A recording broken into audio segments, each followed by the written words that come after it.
Hi, I'm Erin Doyle, one of the co-editors of the second edition of the ASV Guidelines for Standards of Care in Animal Shelters, and welcome to your module on population management in today's reboot camp.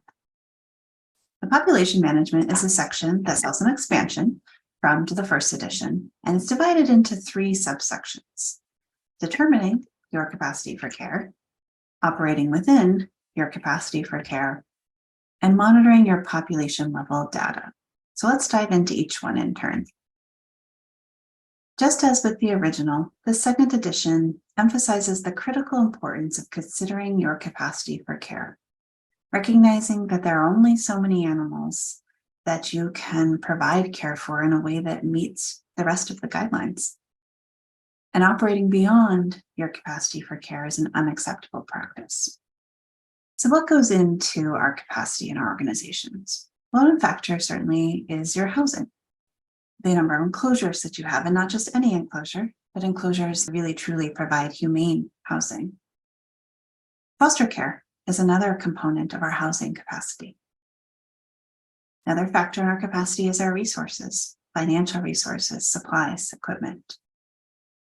As well, critically, our personnel, our time to care for the animals in our care, be that staff, volunteers, all the folks providing for the needs for the animals in our organizations. And not just for that daily care, but also for specialized level care, medical care, behavior care, facilitating the admissions, as well as the adoptions or other outcomes. And along those lines, outcomes themselves are a critical component to your capacity for care.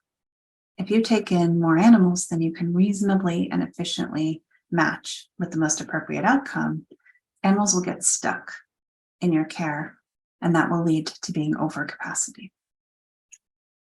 So let's talk more about how you can operate within your capacity for care. And we can think about it in terms of thinking about the flow of animals through our care, through their admission, while they're with us, and to their outcome. And so on the admission side, you can help to control the valve of who comes in to your shelter, prioritizing retention over intake whenever reasonable and whenever feasible. Only admitting animals when it's truly the best option for them, for their situation, for a prior owner, and for what you can provide for them. And managed admissions or intake by appointment is another key strategy towards having some control for who comes in our door in the first place.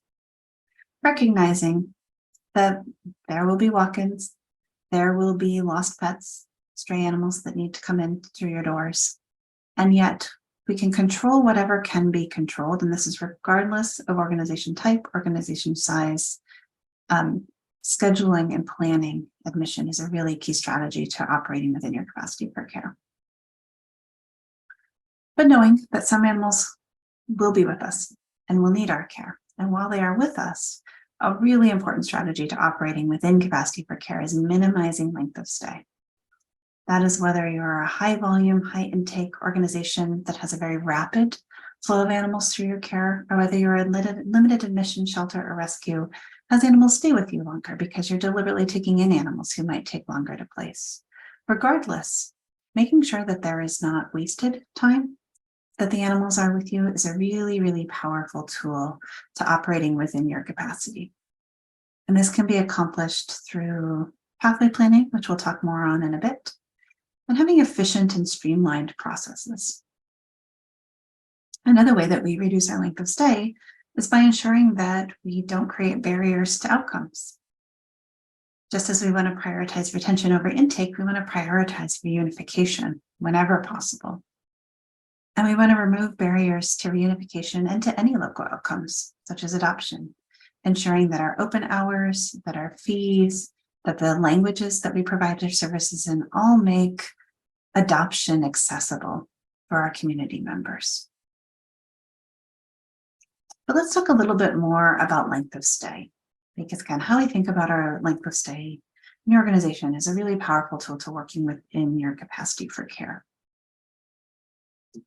Having a shorter length of stay on average for your population will result in a smaller shelter population on any given day. This chart is pulled directly from the population management section of the guidelines, and demonstrate this. You can have two organizations taking in the same average number of animals per day, same animals per year, and yet one can have far less animals on site on any given day or in their care, in any way, foster care or on site, just by reducing length of stay. How do we do that? Well, one strategy to reduce length of stay is pathway planning.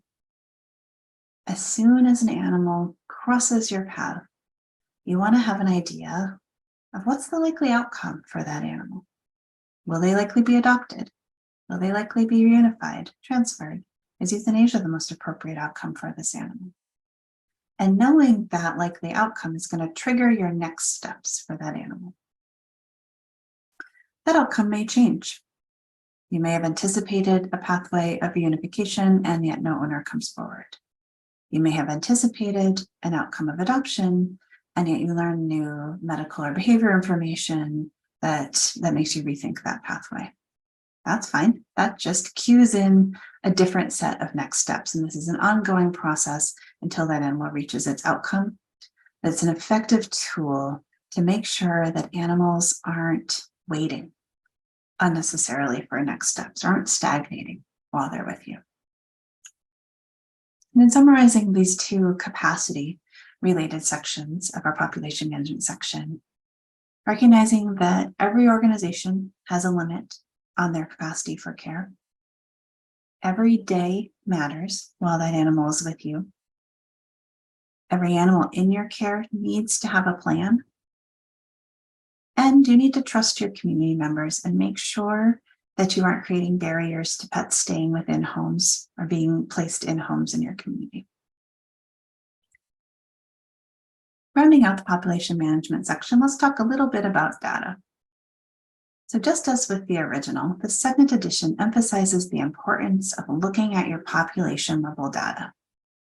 Looking at this data helps you to ensure that what's happening on the ground matches up with your goals, your purposes, your policies, or if it doesn't, that you can reconfigure and adjust accordingly. New to the second edition are a couple of statements that take a bit of a bigger picture look at population data. And so the first is that population level metrics are ideally monitored as a community through transparent sharing of data.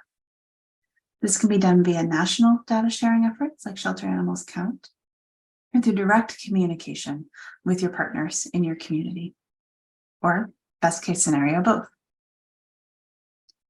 Another new statement to the second edition is that live release rates or save rates must be evaluated in the context of animal welfare and cannot be used alone as a measure of success. We know that organizations can have high live release rates and yet be operating well beyond their capacity and not providing for the welfare of the animals in their care. And in turn, organizations can have lower live release rates if they choose to take in animals that may be more compromised and for whom euthanasia may be more likely to be the most humane or appropriate outcome.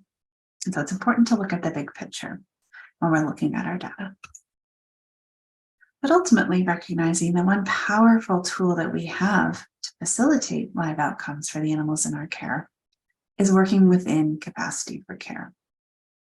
When you work within capacity for care, you decrease your length of stay because your animals are healthier and happier and quicker and easier to place.